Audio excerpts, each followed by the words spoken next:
আমি মাফ করে দেব।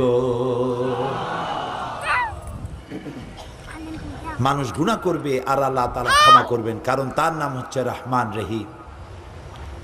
এর অর্থ এই নয় যে আপনি জেনে বুঝে গুনাহ করবেন আর মাপ চাইতে থাকবেন, গুনাহ করবেন আর মাপ চাইতে থাকবেন। এক পর্যায়ে মনে করবেন যে গুনাহ করি নেই, তারপরে বুড়া বয়সে মাপ চাই নেব। এরকম যদি হয় তাহলে এই ধরনের তওবা নিয়ে যারা তামসা করে, তওবার দরজা তাদের জন্য নয়। তবে আল্লাহ তাআলা হচ্ছেন মেহেরবান, তিনি মানুষের তওবার দরজা খোলা রাখবেন সূর্য যতদিন পর্যন্ত পশ্চিম দিক থেকে উদয় না হয় ততদিন পর্যন্ত তওবার দরজা খোলা থাকবে। এক।